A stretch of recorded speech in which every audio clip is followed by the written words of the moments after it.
दोनों की बात होनी चाहिए, यह बहुत आवश्यक है। यह इस बात से ही सिद्ध होता है, प्रधानमंत्री जी प्रधानमंत्री बनने के बाद 50 से ज्यादा बार बिहार आ चुके हैं। यह उनका स्नेह और संवेदनशीलता दिखाता है, कमिटमेंट दिखाता है। आपके पिताजी यूपीए सरकार में मंत्री थे, मनमोहन सिंह जी कितने बार बिहार आए थे, हम आपसे पूछना चाहते हैं। खैर, बिंदुवार हम चलते हैं, क्रमशः चलते हैं। इंफ्रास्ट्रक्चर में सबसे प्रमुख बात पटना मेट्रो की। आप आगे बढ़िए, बेगूसराय में गंगा नदी पर 1870 करोड़ का ओटा सिमरिया पुल, यह विशेष है। इस पुल की विशेषता है साथियों कि एशिया का दूसरा सबसे चौड़ा multi span cable stand river bridge है। एशिया का दूसरा सबसे बड़ा, भारत की बात नहीं कर रहा हूं मैं। इंफ्रास्ट्रक्चर में मेट्रो के बाद इंफ्रास्ट्रक्चर मार्वल एक उदाहरण के रूप में बेगूसराय में किसने कल्पना की थी? दशकों तक, डेकेड्स आप लोग शासन में रहे, कांग्रेस पार्टी शासन में रही, किसी के ध्यान में कोई ख्याल नहीं आया। इंफ्रास्ट्रक्चर की बात होती है तो बिजली की बात होती है, इलेक्ट्रिसिटी की बात होती है। औरंगाबाद के नवीनगर में 29,000 करोड़ की लागत से 2400 मेगावाट का देश का दूसरा सबसे बड़ा पावर प्लांट बन रहा है। हम टॉप 5 टारगेट कर रहे हैं। आपके समय में बॉटम 5 होता था, आखिरी के 5 की श्रृंखला में आने की लड़ाई होती थी। आज टॉप 5 में बिहार आ रहा है। पटना मेट्रो, एशिया का दूसरे सबसे बड़ा ब्रिज, पावर प्लांट देश का दूसरा सबसे बड़ा औरंगाबाद में। कौन सोच सकता था साथियों कि औरंगाबाद, बेगूसराय हिंसा के लिए जाने जाते थे, नरसंहार के लिए जाने जाते थे, माओवाद हिंसा के लिए जाने जाते थे, और आज इंफ्रास्ट्रक्चर के लिए जाने जाते हैं। तो हिंसा और नरसंहार से इंफ्रास्ट्रक्चर की यात्रा यह हमने तय की है साथियों। बक्सर में चौसा का थर्मल पावर प्लांट का उद्घाटन किया गया है, और बिजली के क्षेत्र में बिहार आत्मनिर्भर कैसे बने इस सपने को पूरा किया जा रहा है। इसको स्वीकार करना होगा। इंफ्रास्ट्रक्चर की बात जब भी होगी तो एयरपोर्ट की बात होगी। हम लोग उतरते थे पटना एयरपोर्ट पे, नया टर्मिनल बनने से पहले लोग उपहास करते थे कि एयरपोर्ट है कि बस का ये स्टैंड है। कोई एरोब्रिज नहीं था, ये टर्मिनल था। जयप्रकाश नारायण इंटरनेशनल एयरपोर्ट का नया टर्मिनल, ये पूरे देश में, पूरी दुनिया में, बिहार का व्यक्ति बिहार के बाहर, बिहार का व्यक्ति भारत के बाहर जब वो एयरपोर्ट देखता है तो गर्व से उसका सीना चौड़ा हो जाता है। तो इंफ्रास्ट्रक्चर एक मौलिक जरूरत है साथियों। आपका परिवार राघोपुर से 30 साल से अधिक विधायक रहा। बाढ़ दियारा का क्षेत्र, महीनों तक वो क्षेत्र सभ्यता से कटा रहता था, कोई ध्यान नहीं दिया।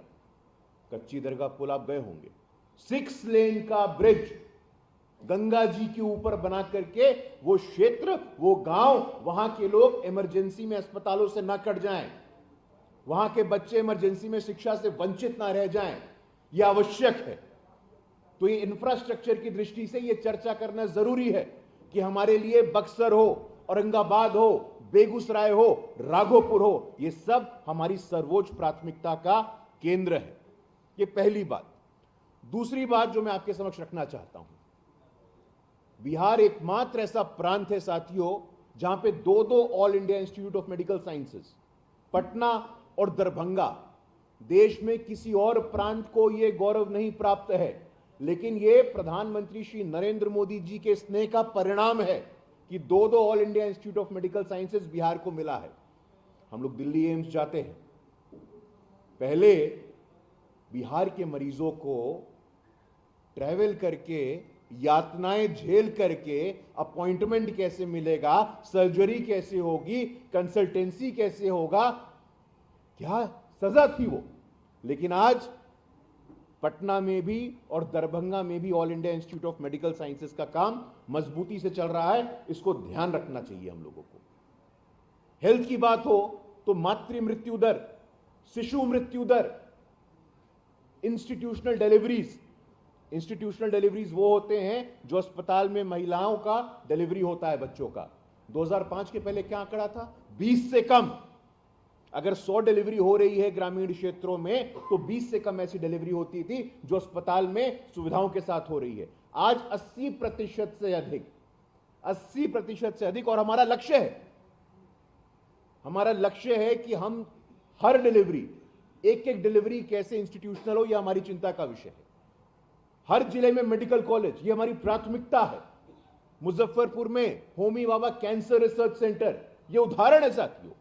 इंफ्रास्ट्रक्चर, हेल्थ, शिक्षा की बात करिए आप, यहां से आप 5 मिनट दूर जाइए मीठापुर में हिंसा का केंद्र था, हिंसा का, गुंडई का, रंगदारी का एक गुरुत्वाकर्षण केंद्र हुआ करता था मीठापुर। लोग जाना नहीं पसंद करते थे। आज मीठापुर जाइए, बिहार का एजुकेशनल हब बन के उभरा है। National institute of fashion technology, Chanakya national law university, Chandragupt institute of management, Aryabhatta knowledge university, Urdu university. किसने कल्पना की थी तेजस्वी यादव जी? कौन जाता था मीठापुर तब?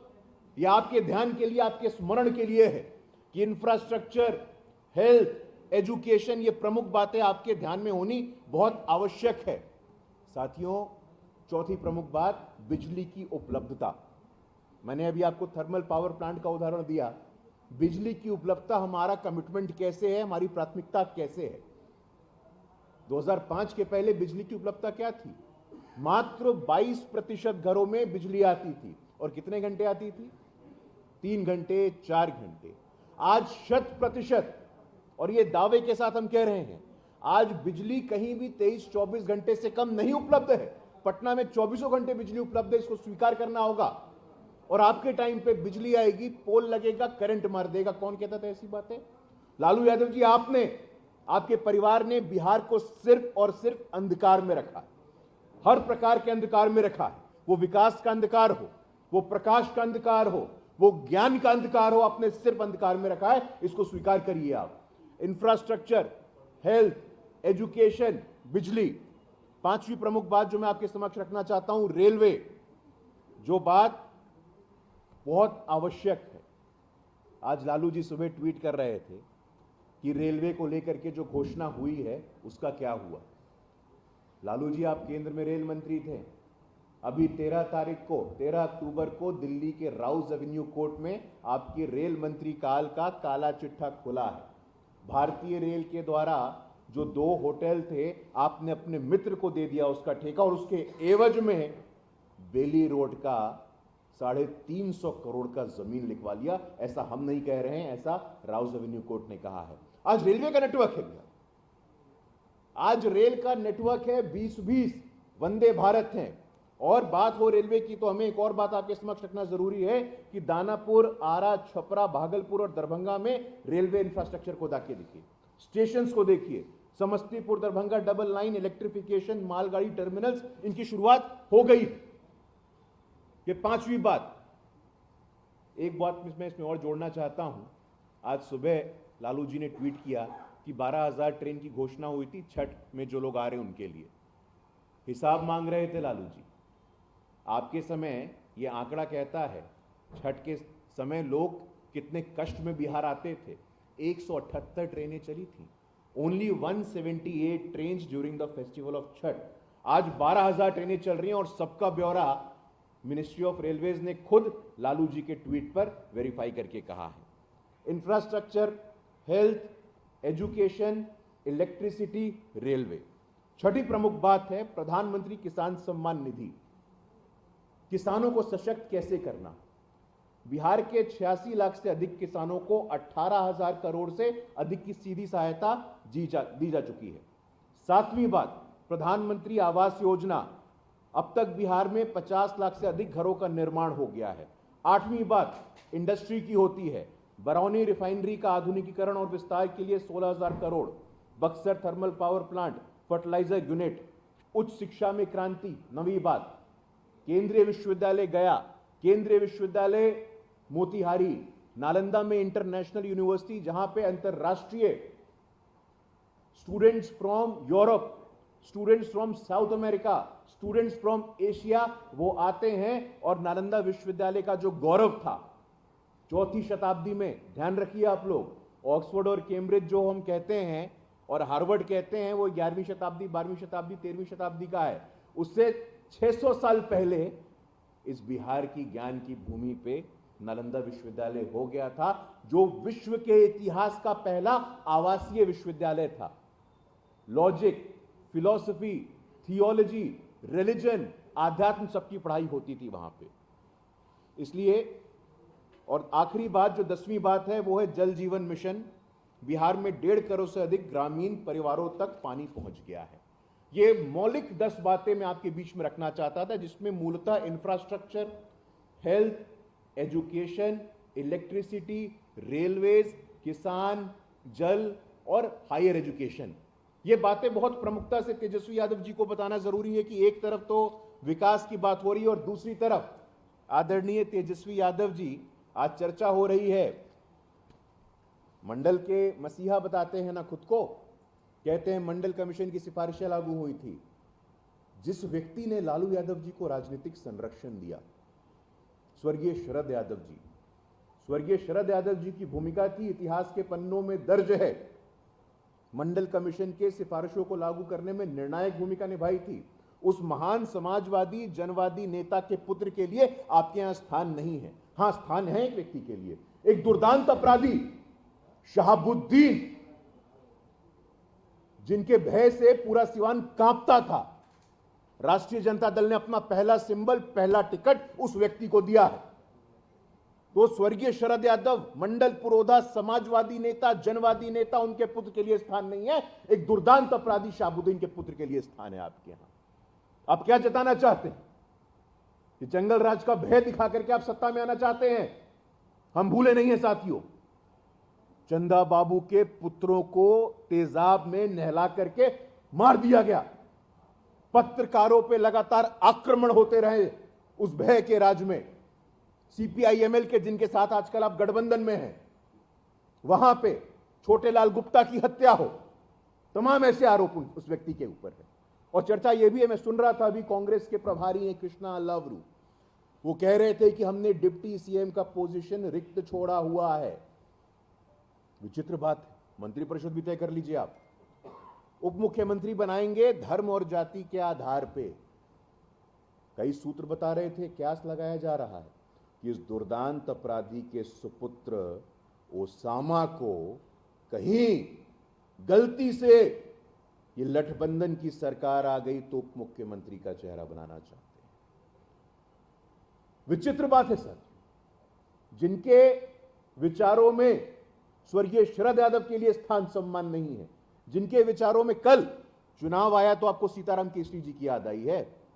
ये वही सीताराम केसरी हैं जिनके साथ मैं शब्दों में बोल नहीं सकता हूं, जैसा दुर्व्यवहार किया गया कांग्रेस पार्टी के कार्यालय में। और चुनाव आया तो आपको अति पिछड़े के बेटे की याद आ रही है। चुनाव आया तो उस महादलित, बिहार के मान सम्मान स्वाभिमान, the mountain man Dashrath Manjhi के परिवार की याद आई। लेकिन जब भगीरथ जी गए, दशरथ मांझी जी के परिवार के लोग, तो राहुल गांधी जी ने मिलने तक का समय नहीं दिया। आप क्या बात करेंगे दलितों की, आप क्या बात करेंगे वंचितों की, पीड़ितों की, शोषितों की, आदिवासियों की?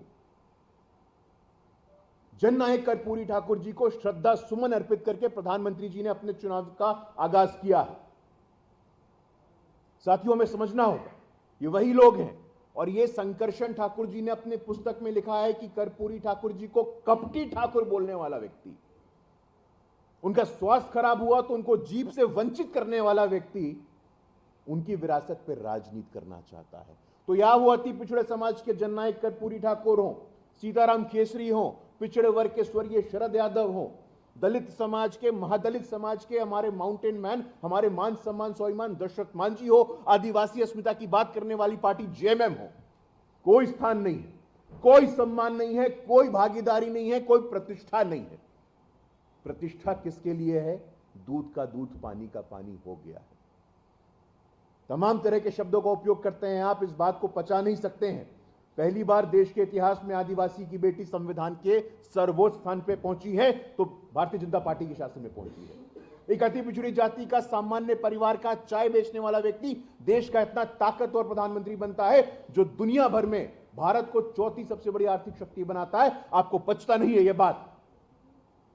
14 नवंबर को ऐसे नव सामंतियों का ऐसे अपराधियों का, ऐसे भ्रष्टाचारियों का अस्तित्व समाप्त होने वाला है।